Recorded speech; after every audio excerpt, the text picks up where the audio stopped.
Congress party ఇచ్చినటువంటి స్థలంలో దాంతో పాటు కాంగ్రెస్ పార్టీ స్పాన్సర్ చేసినటువంటి మీటింగ్ దారుల్ స్థలంలో జరిగిన మీటింగ్ అంతా కూడా కాంగ్రెస్ పార్టీ సాక్షాత్తు రాష్ట్ర ముఖ్యమంత్రి రేవంత్ రెడ్డి గారు స్పాన్సర్ చేసిన మీటింగ్ అది. నేను మళ్ళీ చెప్తున్నా, కర్త కర్మ క్రియ అంతా కూడా రేవంత్ రెడ్డి గారు అన్ని రకాలుగా సహాయం చేశారు.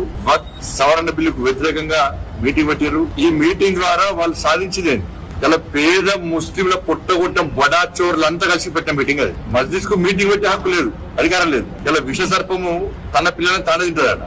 అంతకంటే డేంజర్ మస్జిద్ నేతలు. వాళ్ళ ఒక మంచి ఆలోచనతోని ప్రధానమంత్రి నరేంద్ర మోడీ గారి నేతృత్వంలోని ఇండియా ప్రభుత్వం ఈ వక్ఫ్ సవరణ బిల్లు తీసుకొస్తే దానికి సహకరించి సమర్థించాల్సినటువంటి ఈ పార్టీ నేతలు ముస్లింలు ముసుగులో ఇలా భారతీయ జనతా పార్టీని విద్వేషంతోని విమర్శించే ప్రయత్నం చేస్తున్నారు. దీన్ని మతం కోరుతూ చూసే ప్రయత్నం చేస్తున్నారు. ఇప్పుడు త్రిబుల్ తలాక్ రద్దు చేసినప్పుడు కూడా దేశ వ్యాప్తంగా మత కలవలు జరగాలని చెప్పి కోరుకున్న పార్టీలు సంఘాలన్నీ పెట్టిన సంఘాలని కూడా ఆ రోజు ఏం చేయలేకపోయారు. ఈ రోజు కూడా నరేంద్ర మోడీ గారి ప్రభుత్వం పేద ముస్లింల గురించి ఆలోచిస్తున్నారు. ఇన్ని లక్షల కోట్లు దేశ వ్యాప్తంగా వక్ఫ్ సంబంధించి ఆస్తులుంటే దాని వల్ల పేద ముస్లిం కుటుంబానికి ఏమైనా న్యాయం జరిగిందా?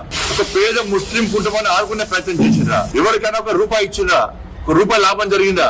కేవలం నిన్న మీటింగ్ పెట్టిన బడాచోళ్ళ అందరికీ న్యాయం జరిగింది. ఇవాళ ఈ వక్ఫ్ సవరణ వల్ల వాళ్ళ బండారం అంతా బయటపడుతుంది. వాళ్ళు అక్రమంగా స్వాధీనం చేసుకున్నటువంటి ఆస్తి పాస్తులన్నీ కొంప కుళ్ళరైతాయి. వాస్తవాలు బయట పడతాయని భావించే నిన్న పెద్ద మీటింగ్ అని చెప్పి కాంగ్రెస్, బీఆర్ఎస్, ఎంఎం పార్టీ ఇతర ముస్లిం సంఘాలు అన్ని కలిపి మీటింగ్ పెట్టినా. ఇలా దేశంలో 8 లక్షల ఎకరాల భూమి ఉంది. దాదాపు 10 లక్షల కోట్ల విలువ ఆస్తులున్నాయి వక్ఫ్ సంబంధించి. ప్రతి సంవత్సరం 12,000 కోట్ల ఆదాయం రావాలి. ఏ ముస్లిం పేదలకు లాభం జరుగుతున్నది? వీళ్ళే చంపుతున్నారు పైసలన్నీ. నేను మీటింగ్ పెట్టడం చంపుతున్నారు పైసలన్నీ.